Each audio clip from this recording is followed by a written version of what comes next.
Kita akan memulai dengan pelajaran ke-1, Retret Musim Panas tahun 2026. Firman hidup diambil dari Kejadian 12 ayat 1-3. Kejadian 12 ayat 1-3. Berfirmanlah Tuhan kepada Abram, "Pergilah dari negerimu dan dari sanak saudaramu, dan dari rumah bapamu ini ke negeri yang akan kutunjukkan kepadamu. Aku akan membuat engkau menjadi bangsa yang besar dan memberkati engkau, serta membuat namamu masyhur, dan engkau akan menjadi berkat. Aku akan memberkati orang-orang yang memberkati engkau, dan mengutuk orang-orang yang mengutuk engkau. Dan olehmu, semua kaum di muka bumi akan mendapat berkat." Ini adalah firman Tuhan. Amin. Kita akan menerima kasih karunia lewat pelajaran dengan judul Abraham sebagai Imam, saluran untuk pendamaian. Pelajaran pertama akan dibawakan oleh Pendeta Jacob Hunt. Saya akan memperkenalkan beliau. Pendeta Jacob Hunt, Pendeta Senior, Green Hill Church, Orlando, Amerika.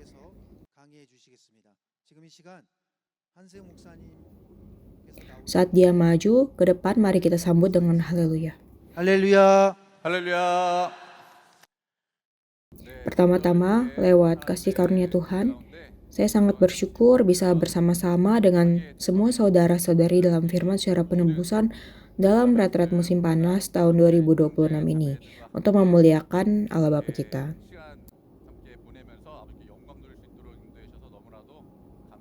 Walaupun cuacanya sangat panas, hari ini lewat firman yang menyegarkan hati kita dan melalui doa dan pujian yang membara, mari kita kalahkan cuaca panas ini.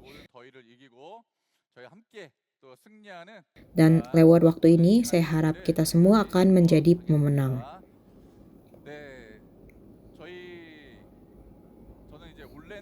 Saat ini saya melayani Tuhan di Orlando. Dan selama sekitar 3 tahun di Ibadah Rabu, kami menyelenggarakan Akademi Sejarah Penebusan.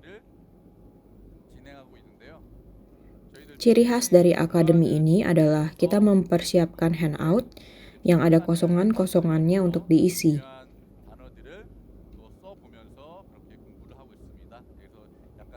Jadi jemaat mengisi jawabannya di handout tersebut. Dalam pelajaran ini, harap saudara dapat mengisi bagian-bagian yang kosong dan berbagi kasih karunia lewat pelajaran ini. Judulnya adalah Abraham sebagai Imam, saluran untuk pendamaian. Saudara bisa lihat handout dan mengikuti dalam pelajaran ini. Awal dari pendamaian yang sejati, pesan yang paling penting dari pelajaran hari ini adalah Abraham. Allah memanggil Abraham sebagai sumber berkat. Saya harap saudara ingat ini sepanjang pelajarannya.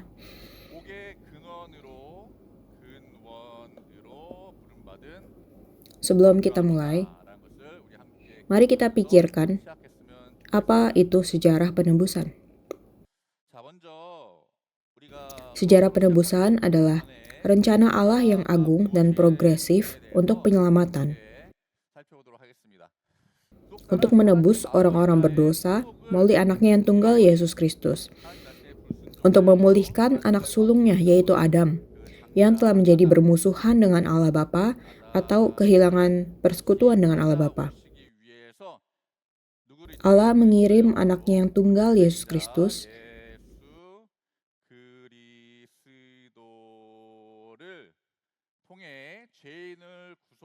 dan ini semua adalah rencana Allah untuk penyelamatan. Itulah sejarah penebusan.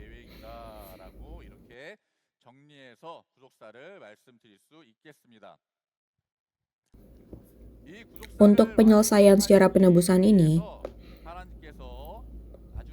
Allah memanggil seseorang. Allah secara berdaulat memanggil seseorang dan ia mendirikan perjanjian suluh dengan seseorang.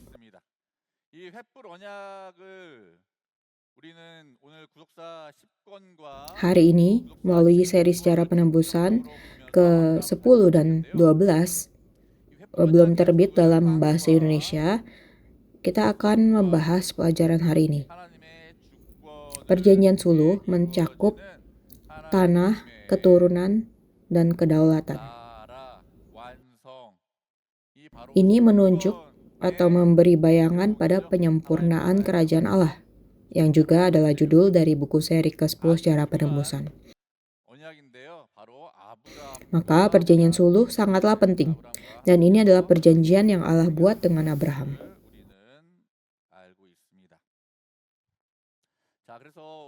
Dalam pembukaan retret kita sudah dengar bahwa dari pelajaran pertama sampai ke-7 ada arus sejarah penebusan. Dan pelajaran pertama adalah mengenai pemanggilan Allah. Karena permulaan dari sejarah penebusan dimulai dengan panggilan. Allah menyatakan kepada Abraham, "Olehmu semua kaum di muka bumi akan mendapat berkat." Bagaimana bisa demikian? Mengapa melalui dia? Karena melalui Abraham, Yesus Kristus datang ke dunia ini. Dan melalui Yesus Kristus, semua orang di bumi ini dapat diberkati dengan keselamatan. Allah membuat Abraham menjadi berkat itu sendiri. Dengan kata lain, Allah membuat Abraham menjadi sumber segala berkat. Dalam bahasa Indonesia, hanya ditulis engkau akan menjadi berkat, tapi lebih tepatnya sumber segala berkat, sumber berkat. Itulah berkat yang diberikan kepada Abraham, bahwa ia akan menjadi berkat itu sendiri.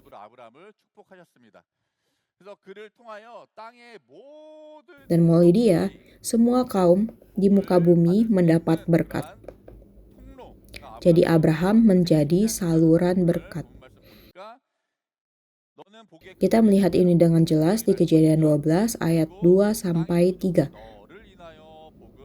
Allah berfirman di situ, "Aku akan memberkati engkau dan engkau akan menjadi berkat. Olehmu semua kaum di muka bumi akan mendapat berkat." Maka seperti Allah perintahkan, dua hal yang Allah perintahkan kepada kita, mengasihi Allah dan mengasihi sesama manusia.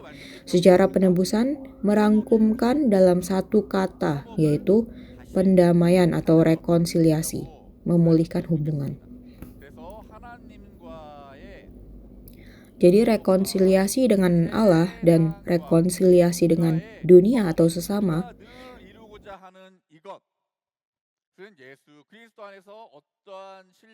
dicapai di dalam Yesus Kristus melalui Abraham sebagai saluran rohaninya.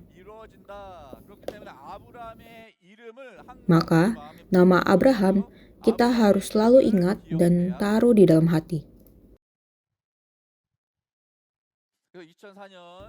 Pada 3 Maret 2004 di Ibadah Rabu, pendeta pendiri kita, Pendeta Abraham Park berkata, "Meskipun kita percaya pada Yesus, berkat tidak datang langsung kepada kita. Itu datang melalui Abraham."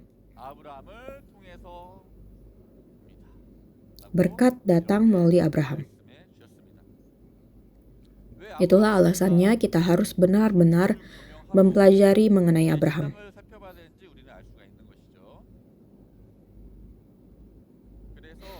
Galatia 3 ayat 9 dikatakan, mari kita baca sama-sama ayat ini. Jadi mereka yang hidup dari iman, merekalah yang diberkati bersama-sama dengan Abraham yang beriman itu. Amin. Dalam iman yang percaya pada Yesus Kristus, kiranya kita diberkati bersama-sama dengan Abraham. Saya memberkati dalam nama Tuhan.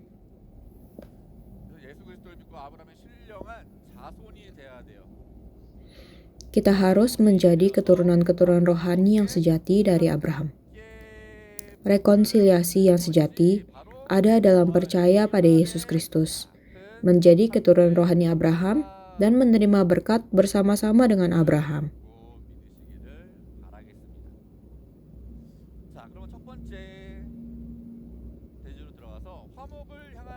Pertama, langkah pertama menuju pendamaian atau rekonsiliasi. Di mana itu dimulai? Saudara ingat tentang 5 jenis korban persembahan utama di kitab Imamat? 5 korban persembahan itu menunjuk pada apa? Semuanya menunjuk pada pengorbanan di kayu salib.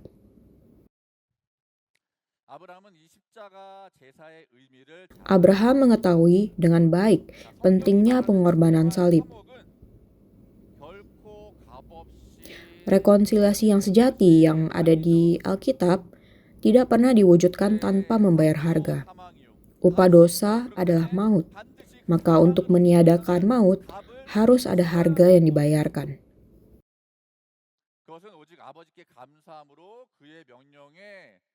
Pendamaian atau rekonsiliasi sejati diberikan hanya ketika kita memberi syukur kepada Bapa dan taat pada perintahnya. 2 Korintus 5 ayat 18, 2 Korintus 5 ayat 18, dan semuanya ini dari Allah yang dengan perantaran Kristus telah mendamaikan kita dengan dirinya dan yang telah mempercayakan pelayanan pendamaian itu kepada kami. Sang anak sulung, Adam, telah hilang, dan untuk memulihkan kita yang adalah keturunan Adam yang berdosa, Allah mengirim Yesus Kristus. Dan tidak hanya itu, karena kita telah menjadi hidup, karena kita telah diselamatkan, Allah berkata, "Kau juga pergi dan beri hidup kepada orang lain." Jadi Allah telah mempercayakan kepada kita pelayanan pendamaian. Inilah alasannya kita harus pergi dengan mengangkat tinggi panji sejarah penebusan, dan dengan begitu semua bangsa akan datang kepada firman ini.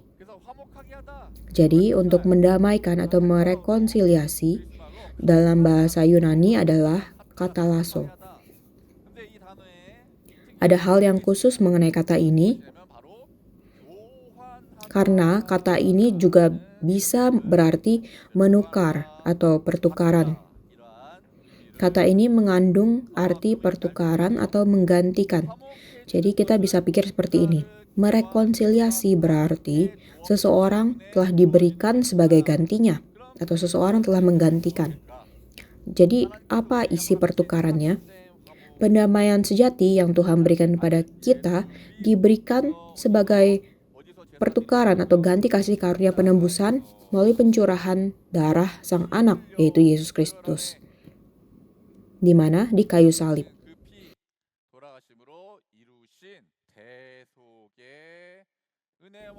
Pendamaian sejati telah diberikan kepada kita sebagai ganti atau hasil pertukaran, katalaso, dengan kasih karunia penebusan.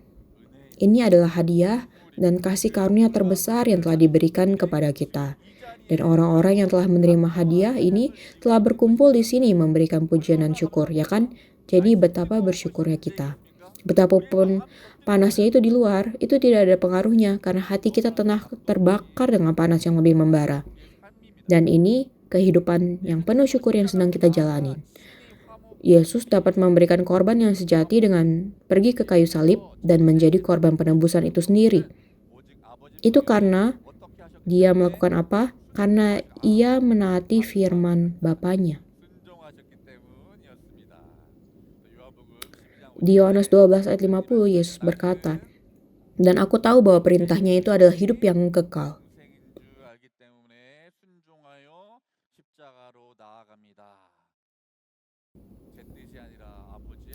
Itulah alasannya aku pergi ke salib, bukan atas kehendakku, tapi kehendakmu. Ia bertahan sampai akhir. Namun, untuk memberikan korban yang sempurna di salib, ada tahapan-tahapan yang menentukan yang harus dilalui. Siapakah yang memperlihatkan kepada kita bagaimana melewati tahapan-tahapan yang menentukan tersebut? Abraham. Ini dijelaskan dengan detail di seri ke-10 sejarah penebusan. Pertama, saat kita melihat Abraham,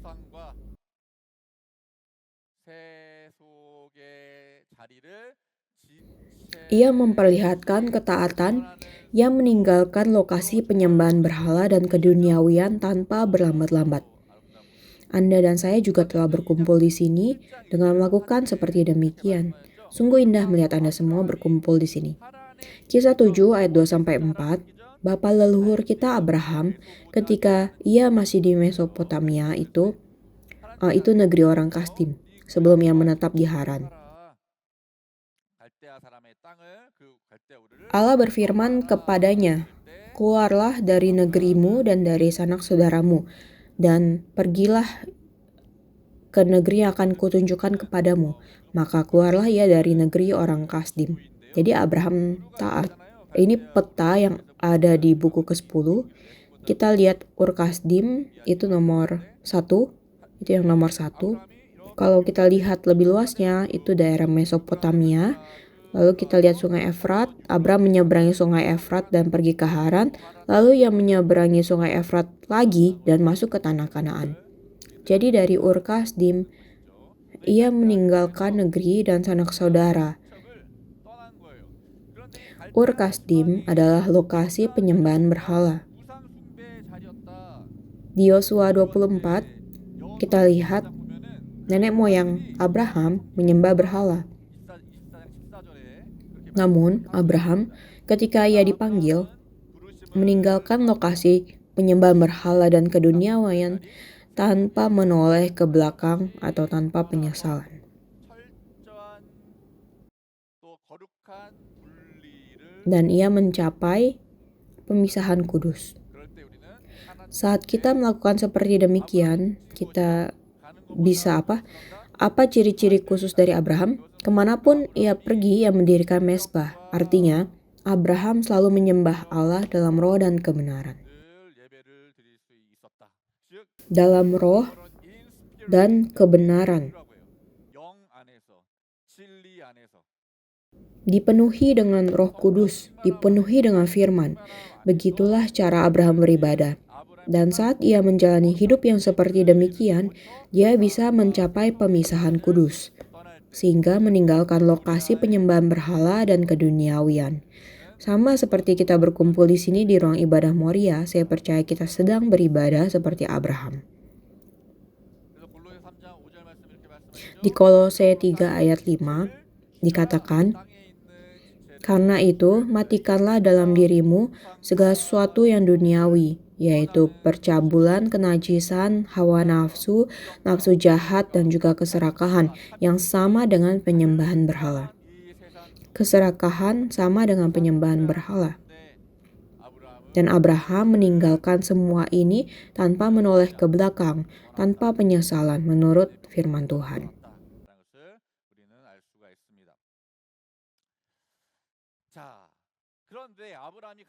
Jadi kita melihat Abraham meninggalkan Ur Kasdim dan pergi ke Haran. Namun Abraham berlambat-lambat di Haran. Mengapa ia berlambat di Haran? Ia pergi ke Haran bersama ayahnya yaitu Terah. Di Ur Kasdim, Allah tidak berfirman, "Keluarlah dari rumah bapamu." Tapi di Haran, saat ia memanggil Abraham untuk kedua kalinya, ia berfirman untuk juga meninggalkan rumah bapanya. Karena Abraham ada keterikatan keluarga dengan ayah jasmaninya Terah, ia ada kasih sayang manusiawi kepadanya. Ini masalahnya. Nama Terah berarti berlambat-lambat. Jika kita berlambat-lambat dalam meninggalkan lokasi penyembahan berhala dan keduniawian, jika kita berlambat-lambat dalam hidup kita terhadap misi menggenapkan syara penebusan, apa yang akan terjadi jika kita bilang, "Oh, aku akan lakukan besok deh. Aku akan lakukan pekerjaan Tuhan besok aja." Maka kita menjadi semakin dan semakin jauh dari menggenapkan perjanjian suluh.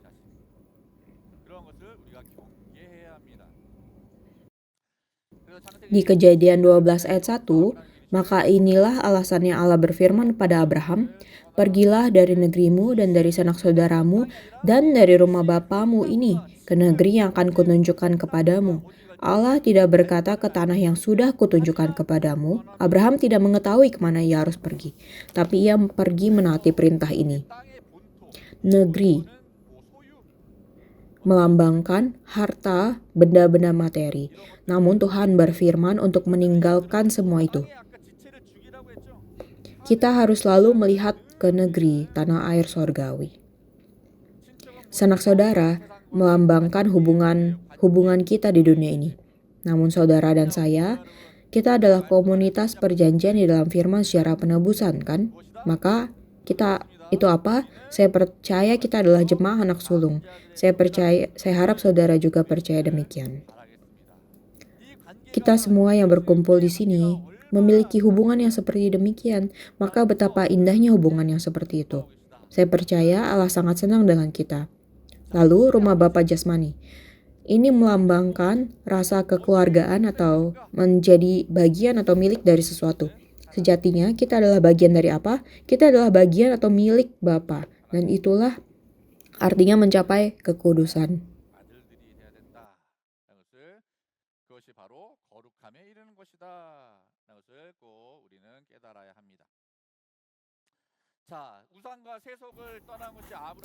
Abraham meninggalkan penyembahan berhala dan keduniawian. Itulah kuncinya dia bisa membangun mezbah dan menyembah atau beribadah. Kedua, Abraham memanggil nama Tuhan di tengah Kanaan. Ini adalah proklamasi dari ibadah yang sejati. Di Kejadian 12 ayat 8, kita lihat bahwa Abraham mendirikan mezbah di antara Betel dan Ai, dan ia memanggil nama Tuhan. Kata memanggil dalam bahasa Ibrani adalah kara, dan itu berarti memproklamasikan, berseru dengan kencang. Saat kita lihat arti kata ini, kita bisa lihat bahwa Abraham pada saat itu tidak diberikan tanah Kanaan secara cuma-cuma. Kanaan adalah tanah yang harus ditaklukkan. 7 suku Kanaan, suku-suku yang menyembah berhala, orang-orang Israel harus masuk ke tanah itu dengan firman Tuhan dan menaklukkan mereka.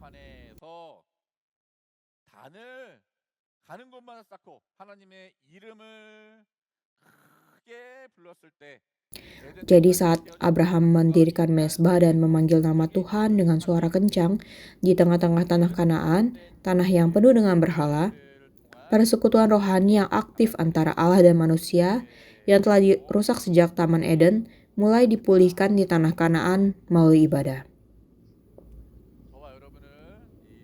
Tahun ini Allah memanggil kita ke sini ke Yoju untuk mengikuti retret musim panas tahun 2026. Saya percaya adalah kehendaknya untuk kita membawa firman dan menaklukkan suku-suku Kanaan, dunia yang seperti Babel. Tuhan ingin kita menaklukkannya. Di sini kita sedang dipersiapkan, kita sedang dilatih melalui firman di sini untuk pekerjaan tersebut. Di Yesaya 55 ayat 6 dan 7 dikatakan, "Carilah Tuhan selama ia berkenan ditemui, berserulah kepadanya selama ia dekat. Baiklah orang fasik meninggalkan jalannya, dan orang jahat meninggalkan rancangannya. Baiklah ia kembali kepada Tuhan, maka dia akan mengasihaninya, dan kepada Allah kita, sebab ia memberi pengampunan dengan limpahnya." Saya percaya ini adalah jalan untuk pendamaian atau rekonsiliasi. Jalan yang Abraham telah perlihatkan kepada kita. Melalui retret musim panas tahun ini, saya harap saudara semua menemukan jalan ini dan menemukan Allah Bapa kita. Saudara memanggil kepadanya dan kembali kepadanya. Dan biarlah kita dapat datang kepadanya dan menerima semua berkat yang menyembur bagaikan mata air. Dan semoga kita menikmati rekonsiliasi yang diberikan pada kita. Saya memberkati semua dalam nama Tuhan. Poin besar nomor 2. Harapan akan kebangkitan dan ubah yang tampak lewat imam besar yang kekal.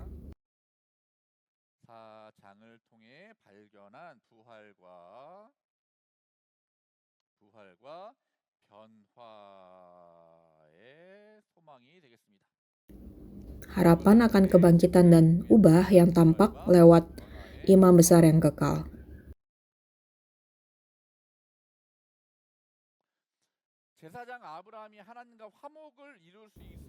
Abraham sang imam memperoleh pendamaian dengan Allah karena ia mengalami dua pertemuan rohani yang agung semasa hidupnya. Siapakah yang ia temui? Kita akan melihat dua hal ini. Pertama adalah pertemuan dengan Yesus Kristus.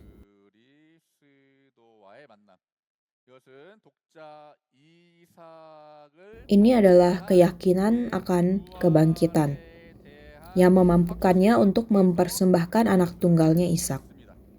Jadi melalui keyakinan ini kita bisa tahu bahwa ia bertemu dengan Yesus Kristus. Abraham dapat menyelesaikan pemberian korbannya dengan memberikan anak tunggalnya Ishak sebagai korban bakaran di Gunung Moria karena ia melihat di sana Yesus Kristus, sang korban pendamaian yang kekal, dan mengalami pertemuan rohani yang mendalam dengannya. Yohanes 8 ayat 56, Abraham bapamu bersuka cita. Ini yang Yesus katakan. Abraham bapamu bersuka cita bahwa ia akan melihat hariku, dan ia telah melihatnya, dan ia bersuka cita.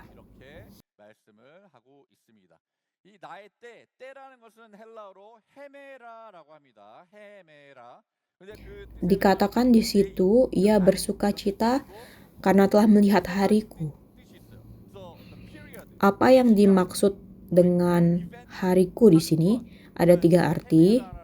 Itu bisa berarti suatu hari, atau periode, atau suatu peristiwa. Itulah arti dari hemera. Jadi hari, periode, peristiwa. Itulah yang Abraham lihat dan ia bersuka cita.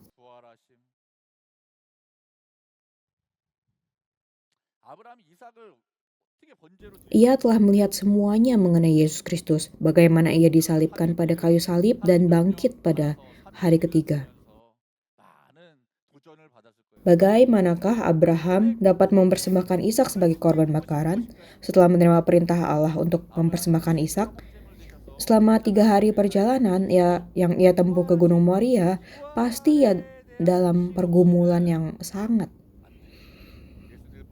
Namun Abraham dapat dengan rela hati mempersembahkan Ishak karena ia melihat, ia percaya, dan ia bersuka cita akan Yesus Kristus yang menjadi korban pendamaian itu sendiri, mempersembahkan dirinya sendiri di kayu salib dan bangkit.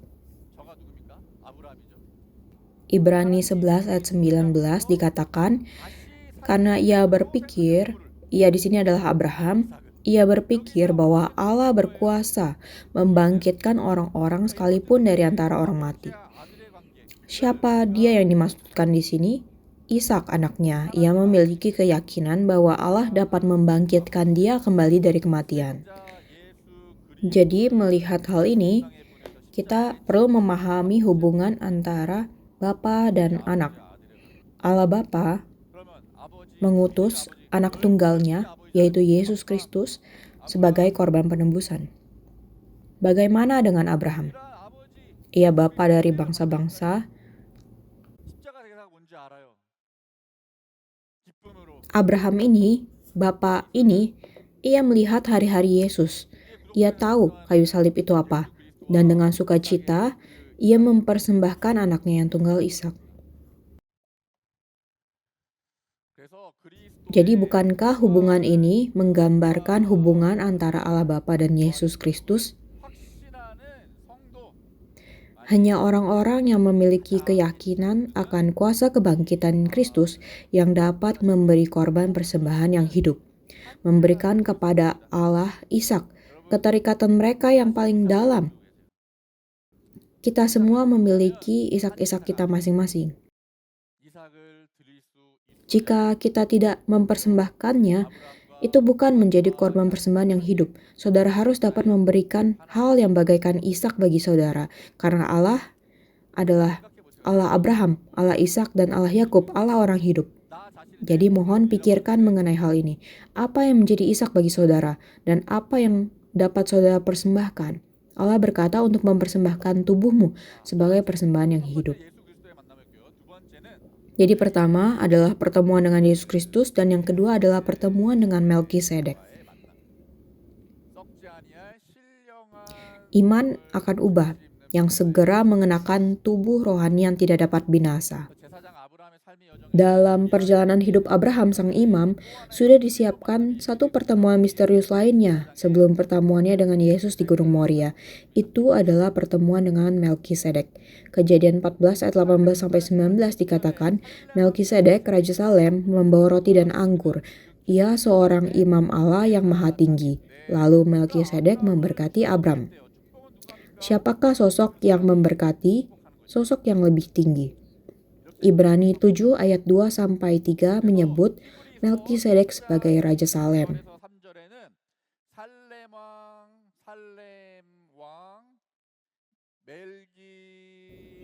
Dan berikutnya adalah deskripsi mengenai Melkisedek, dan di Yesaya 9 ayat 6,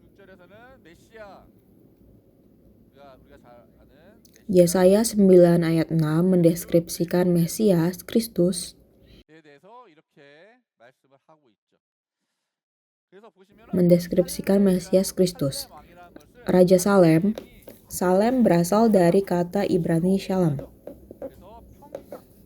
Jadi ini berarti ia adalah Raja Damai. Dan Melkisedek dalam bahasa Ibrani, Melkisedek, ia adalah Raja Kebenaran. Melkisedek tidak berbapa, tidak beribu. Seorang anak lahir dengan darah ayah dan ibunya, tapi ia lahir tanpa bapa, tanpa ibu. Sekarang lihat Yesus Kristus, ia akan lahir sebagai seorang anak. Ia lahir sebagai seorang putra, dikandung dari Roh Kudus. Juga Melkisedek tidak bersilsilah, ia tidak terikat pada dunia ini. Dan harinya tidak berawal dan hidupnya tidak berkesudahan.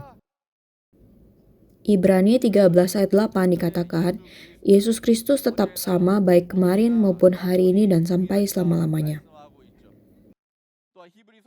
Dan Ibrani 7 ayat 16, ia memiliki kuasa dari hidup yang tidak dapat binasa, dikatakan di Ibrani 7 ayat 16. Kita kembali ke kitab Yesaya, ini mendeskripsikan Mesias sebagai penasehat, ajaib. Ini luar biasa kan? Kita bisa melihat persamaannya di sini. Melkisedek dijadikan sama dengan anak Allah.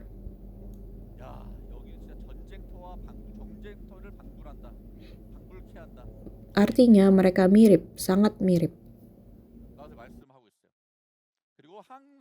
Dan Melkisedek tetap menjadi imam sampai selama-lamanya. Yesaya berkata bahwa Mesias adalah Allah yang perkasa, ia adalah Bapa yang kekal.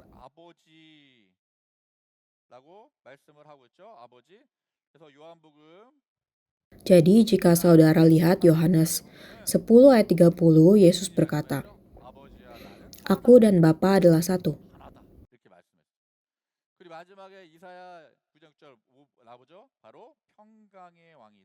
Dan terakhir Yesaya berkata, Mesias adalah Raja Damai. Jadi jika saudara lihat di bagian kesimpulan dari buku ke-6 seri sejarah penebusan, apa yang dikatakan mengenai Yesus Kristus di situ? Bahwa Yesus Kristus adalah imam besar kekal yang datang menurut peraturan Melkisedek. Ini jelas dicatat di Mazmur 110 ayat 4. Juga Ibrani 6 ayat 20. Tuhan telah bersumpah dan tidak akan menyesal. Engkau adalah imam untuk selama-lamanya menurut Melkisedek atau menurut urutan Melkisedek.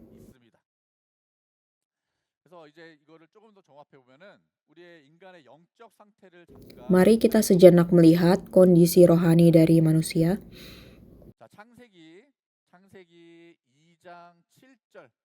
Jika kita lihat Kejadian 2 ayat 7, Allah membentuk Adam dari debu tanah, yang menunjuk pada daging. Lalu apa yang Tuhan hembuskan ke dalam hidungnya? Nafas hidup Allah. Di Yohanes 20 ayat 22, Yesus berkata pada para murid-muridnya, "Terimalah Roh Kudus yang menghembusi mereka." Dengan cara ini, Allah membuat Adam menjadi makhluk hidup dan menaruhnya di Taman Eden.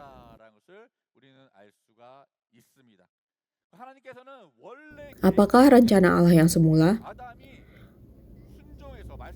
Agar Adam menaati firman Tuhan dan makan dari buah pohon kehidupan, sehingga ia tidak mengalami maut, tetapi diubah dengan hidup-hidup.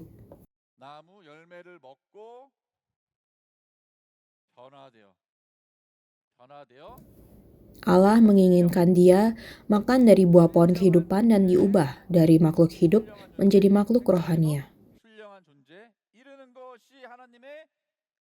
Itulah rencana yang semula dari Allah.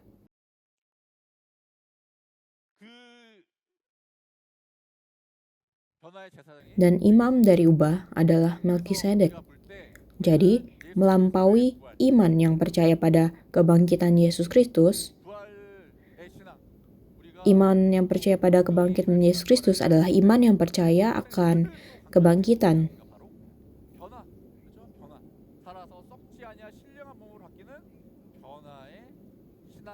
Tapi pendiri kita selalu menekankan akan iman ubah. Kita harus berjalan maju dari iman akan kebangkitan dan mencapai iman akan ubah. Sambil kita membaca seri sejarah penebusan, ada begitu banyak pesan mengenai harapan akan ubah. Dan kita belum dapat mengerti misteri mengenai Melkisedek sebelum kita mencapai pengetahuan yang penuh. Saat kita dapat membedakan antara yang baik dan yang jahat. Jadi semoga kita dapat menerima firman dan dapat mencapai iman seperti demikian, yaitu iman ubah. 1 Korintus 15 ayat 51-53 sangatlah penting. Mari kita baca sama-sama. Sesungguhnya aku menyatakan kepadamu suatu rahasia. Kita tidak akan mati semuanya, tetapi kita semuanya akan diubah. Dalam sekejap mata pada waktu bunyi nafir yang terakhir, sebab nafir akan berbunyi dan orang-orang mati akan dibangkitkan dalam keadaan yang tidak dapat binasa. Dan kita semua akan diubah, karena yang dapat binasa ini harus mengenakan yang tidak dapat binasa, dan yang dapat mati ini harus mengenakan yang tidak dapat mati. Jika saudara percaya, saudara bisa katakan, amin. Terakhir, poin ketiga, kita telah membahas bagaimana Abraham dapat menjadi saluran berkat dan bagaimana kita menerima berkat tersebut dan pendamaian atau rekonsiliasi. Kita telah membahas kedua hal tersebut, maka melalui Abraham, bagaimanakah kita dapat menerima rekonsiliasi dengan dunia atau sesama? Ketiga adalah pendamaian secara horizontal dari salib yang dinyatakan dalam korban keselamatan atau korban pendamaian. Di manakah kita lihat korban keselamatan atau korban pendamaian ini? Itu dijelaskan dengan detail di seri ke-12 Sejarah Penebusan.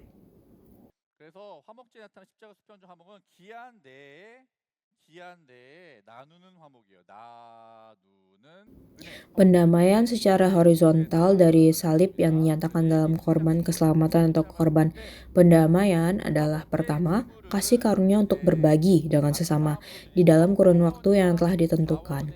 Ini menunjukkan persekutuan yang sejati dari jemaat-jemaat kudus. Menurut Imamat 7 ayat 15-17, ada berbagai hukum mengenai korban keselamatan atau korban pendamaian. Ini diberikan sebagai korban syukur, korban nazar, atau korban sukarela. Jadi ada 3 jenis korban keselamatan atau korban pendamaian. Yang pertama, korban syukur. Diberikan sebagai syukur atas kasih karunia Allah. Dan ada batas waktu untuk memakan daging korban. Harus dimakan pada hari yang sama. dan tidak boleh ditinggalkan sedikit pun sampai pagi.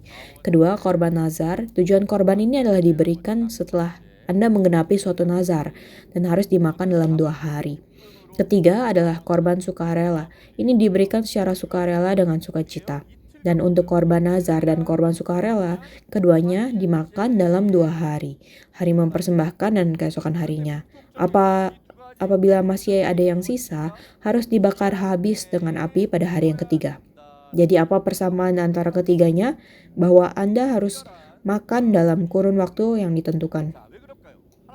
Jadi ini adalah ciri khusus dari korban keselamatan atau korban pendamaian. Mengapa demikian? Allah memerintahkan agar korban keselamatan dimakan dalam kurun waktu yang ditentukan agar si pemberi korban membagikan daging korbannya itu dengan orang banyak sesamanya. Karena jika tidak ada batas waktu, seseorang bisa saja memakan itu sendiri selama beberapa hari. Tapi karena ada batas waktunya, jadi harus berbagi. Ini adalah rencana Allah. Ini membangun kasih persaudaraan dan persekutuan di antara mereka. Dengan demikian, mereka akan bersama-sama bersyukur atas berkat Allah dan berbagi bersama dalam sukacita yang diberikan Allah. Jadi dalam retret ini,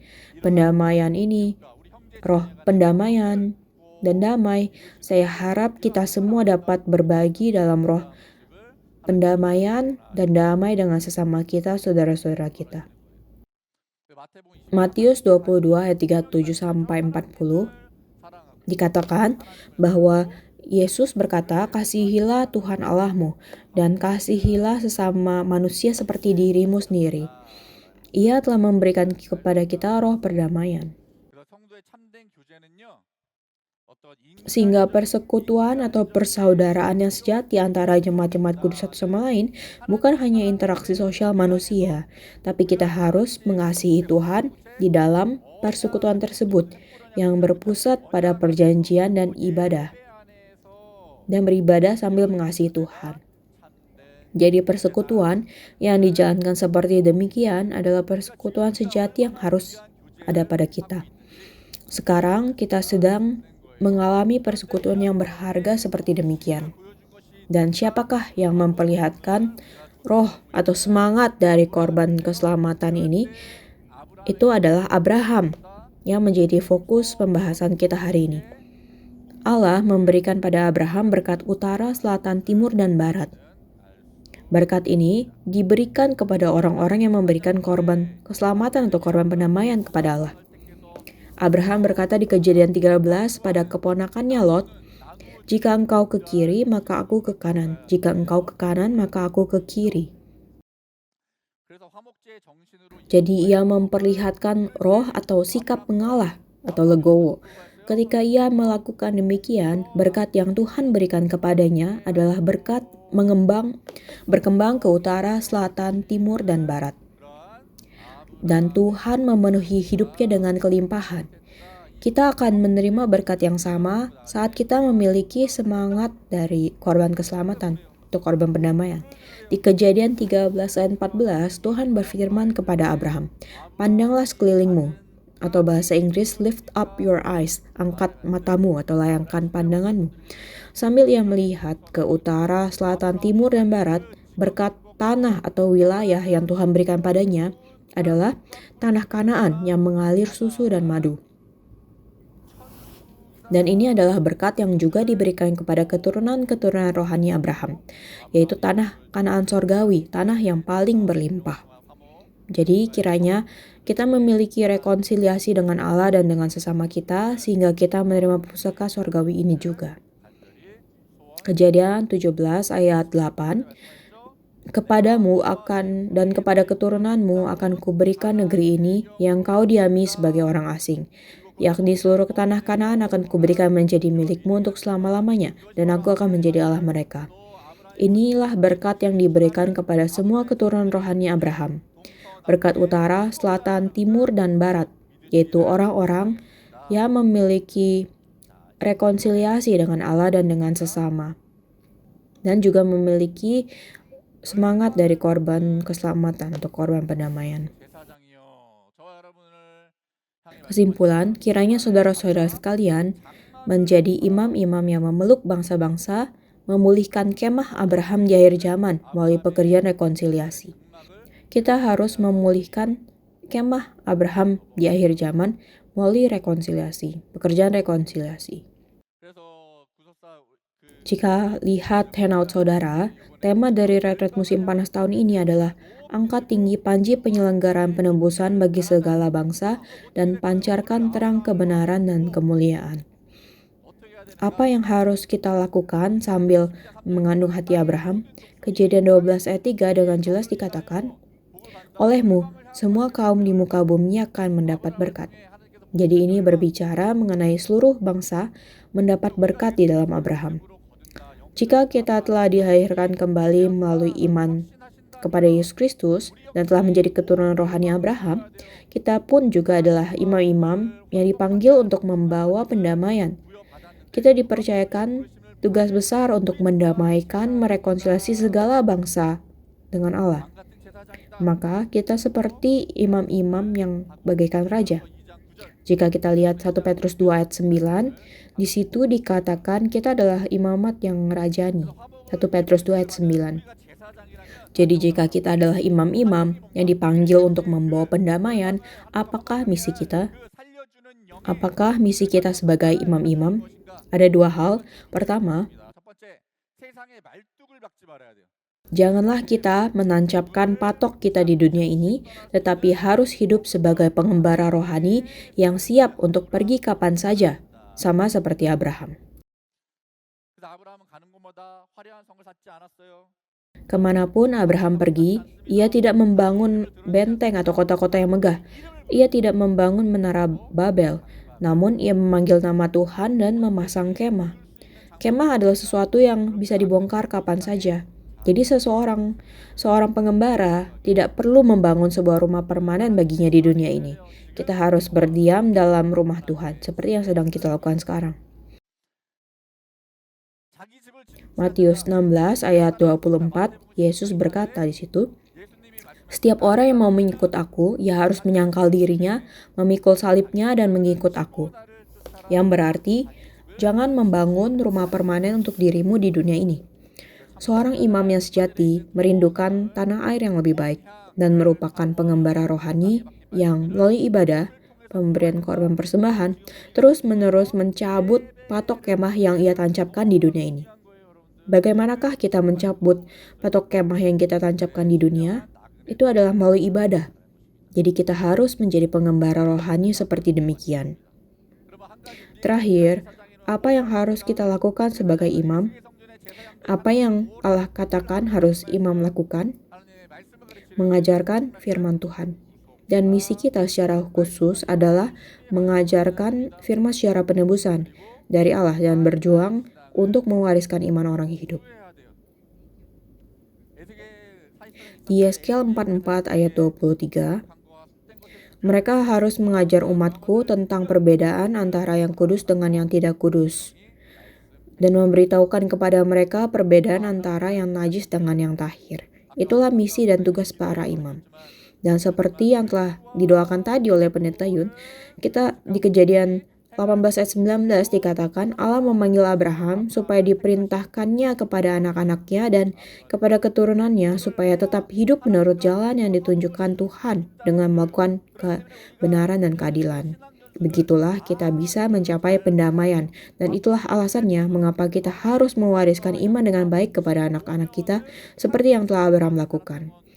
Abraham tinggal di kemah yang sama dengan Ishak dan Yakub selama 15 tahun.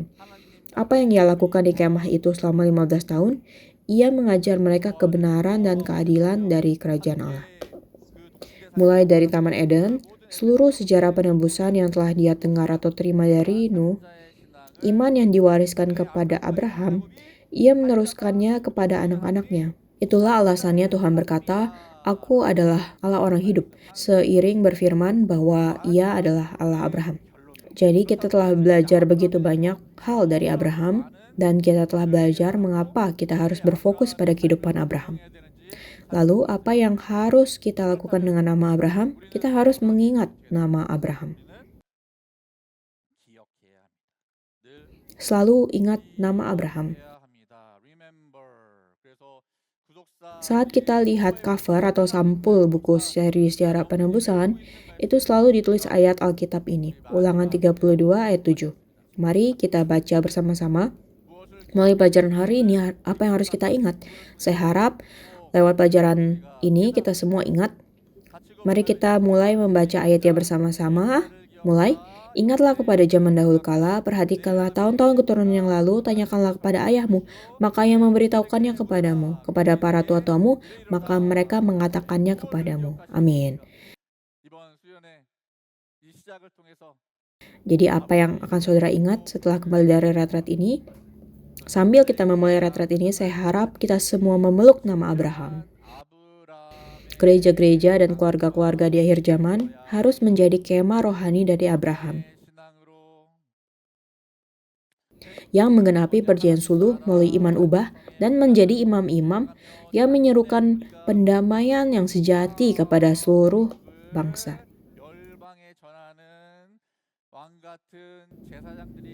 Saya memberkati demikian dalam nama Tuhan, bahwa saudara menjadi imam-imam seperti demikian.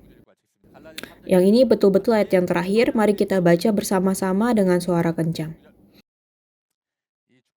Galatia 3 ayat 29, kiranya berkat ini menjadi berkat kita masing-masing. Semua keturunan rohani Abraham yang telah berkumpul di dalam kemahnya, saya percaya kita semua adalah keturunan rohani demikian. Dan jikalau kamu adalah milik Kristus, maka kamu juga adalah keturunan Abraham dan berhak menerima janji Allah. Amin. Kiranya kita semua menerima warisan ini sebagai keturunan yang berhak menerima janji Allah. Mari kita percaya dan menyerukan adanya warisan seperti demikian. Saya harap saya berdoa dan memberkati dalam nama Tuhan. Mari kita berdoa. Allah Bapa kami yang kudus dan ditinggikan, kami sangat berterima kasih untuk kasih-Mu dan anugerah-Mu. Dengan kasih karunia-Mu yang berlimpah dan sesuai rencana-Mu, Engkau telah memanggil kami ke retret musim panas tahun 2026. Dan Engkau telah memimpin kami, sehingga kami bisa memulai dengan baik melalui ibadah pembuka dan melalui firman secara penembusan. Sekali lagi, Engkau telah mengizinkan kepada kami kasih karunia yang berlimpah. Kami sangat mengucap syukur. Abraham menjadi saluran yang mana kami semua menerima berkat. Dan melalui Yesus Kristus, Engkau mengajar bahwa kami bisa mendapat damai sejati dan rekonsiliasi. Maka, untuk semua anak-Mu yang beribadah di kemah Abraham rohani ini, kiranya kami memiliki hati yang penuh syukur atas kasih karunia ini. Biarlah kami selalu dipuaskan, biarlah kami bisa selalu bersyukur untuk segala hal dan memegang erat firman sejarah penebusan, memegang janji-Mu, dan biarlah kami pergi ke dunia dan menjalankan misi untuk menyelamatkan jiwa-jiwa.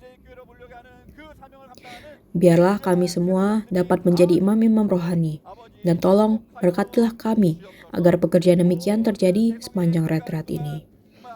Izinkan kami untuk tetap sehat, biarlah tidak terjadi suatu kecelakaan apapun, dan walaupun cuaca panas, biarlah kami bisa mengalahkan panas tersebut dengan antusiasme terhadap firman. Biarlah kami disegarkan oleh firman, biarlah kami bisa menang dengan firman, biarlah kami disembuhkan melalui firman, sehingga kami dapat selalu memuliakan-Mu dengan sukacita. Dan biarlah retret ini menjadi waktu kami menerima berkat-berkat demikian. Kami mengucap syukur untuk segalanya, dan kami berdoa dalam nama yang terkasih Yesus Kristus dengan penuh ucapan syukur. Amin.